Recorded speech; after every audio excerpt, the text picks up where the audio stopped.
नमस्कार, good morning friends. Welcome to SBI security daily morning podcast. कल के market की बात करें तो कल का मार्केट काफ़ी शानदार रहा। निफ्टी में बढ़त करीब 400 पॉइंट की देखी गई, जबकि ब्रॉडर मार्केट थोड़ा सा अंडर परफॉर्म किया है। FIIs have bought substantially yesterday, close to 16,000 crore rupees in both cash market and FNO both put together. So strong rally we saw across the board. If you look at the global cues for the day, global cues slightly appears to be on a mixed side with positive bias. तो उम्मीद करते हैं कि एक positive शुरुआत आज के session के लिए हम देख सकते हैं. Now let's look at the stocks in focus. So we'll discuss about those companies which are focused because of their result declared post market yesterday. So LT Foods have declared the number. If you look at the revenue, gone up by 7.5%. The profit went up by 7.9%. Overall number appears to be on decent side. Then we have Newland Laboratories. If you look at the numbers, while the revenue dropped 15%, there is a 58% drop in the profitability. So weak number for Newland Laboratories. Godrej Industries has declared the number. अगर number देखें यहाँ पे तो revenue में बढ़त करीब 26% की है, जबकि प्रॉफिट जो है कंपनी का इस क्वार्टर में 416 करोड़ रुपए के आसपास का है, जो कि 25 करोड़ का लॉस था सेम क्वार्टर लास्ट ईयर. तो आई थिंक ये नंबर ठीक लग रहे हैं गोदरेज इंडस्ट्रीज़ के लिए. Then we have Godfrey Phillips, cigarette making company, और यहाँ पे नंबर काफ़ी अच्छा है.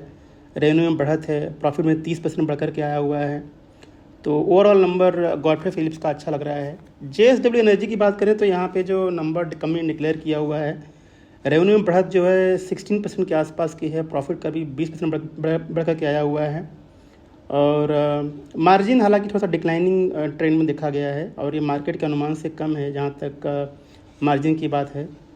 और कंपनी ने कहा है कि फंड रेजिंग के लिए करीब 10,000 करोड़ का अप्रूवल दिया है बोर्ड ने, और ये पैसा QIP के जरिए जो है कंपनी जुटाएगी. तो ओवरऑल नंबर जो है ठीक ठाक है JSW एनर्जी का. Then we have Bata India limited. If you look at the numbers, number काफ़ी ठीक लग रहे हैं. Revenue went up by 12%, profit went up by 28%, margin में भी इम्प्रूवमेंट है. तो overall number is good for about India. BKG Foods, if you look at the performance, revenue is flat for the current quarter, but there is a 61% drop in the profitability. So overall number is on the weaker side. Then we have the ZF Commercial. Revenue is flat, went up by nearly 5.6%, but the profit went up by 24%. So overall number is good for ZF Commercial. Then we have Crompton Greaves Consumer. If you look at the number, company's profit revenue went up by 5.1%, profit gone up by 29%.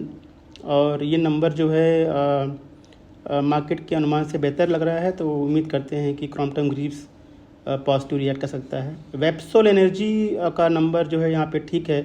Company loss से profit में आई हुई है, और revenue भी करीब 7 गुना बढ़ कर के आया है. तो number is quite good for the Websol energy limited.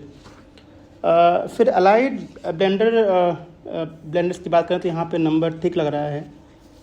20% का ग्रोथ जो है वो सेल्स के अंदर है.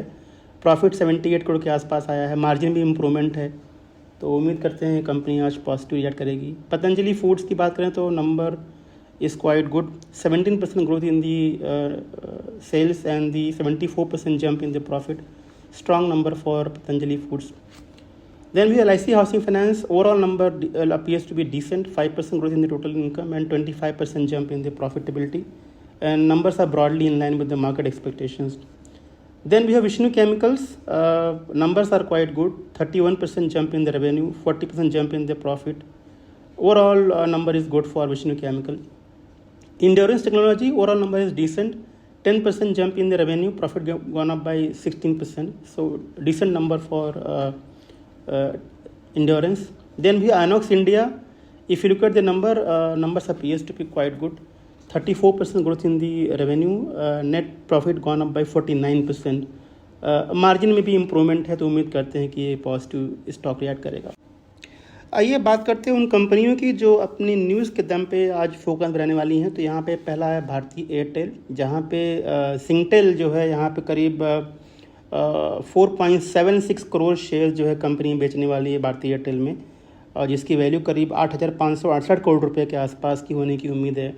और इसका जो फ्लोर प्राइस है 1800 रुपये का है, जो कि कल के क्लोजिंग प्राइस से 3% डिस्काउंट पे बिकेगा ये।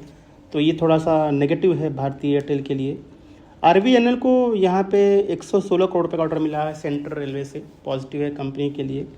और बायोकॉन भी also in focus. Biocon has got the approval for one of the drug which is use for treatment of the stroke and other issues. So positive for Biocon, stock may react positively. Then we have IndusInd Bank. The company may react today negatively as internal audit has showed that there is an incorrectly recorded 674 crore rupees of interest for 3 quarters in fiscal 25, and also unsubstantiated balance aggregating 594 crore rupees in other assets. तो ये थोड़ा सा negative है IndusInd bank के लिए, stock में react negatively.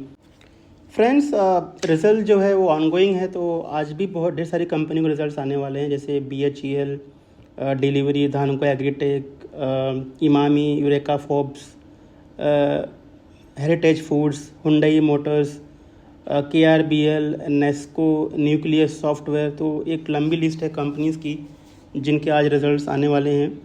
तो ये सारी कंपनी फोकस रहने वाली है दोस्तों। तो ये था हमारा आज का मॉर्निंग पॉडकास्ट। हमें सुनने के लिए बहुत बहुत धन्यवाद और आज के ट्रेड के लिए शुभकामनाएं। Thank you.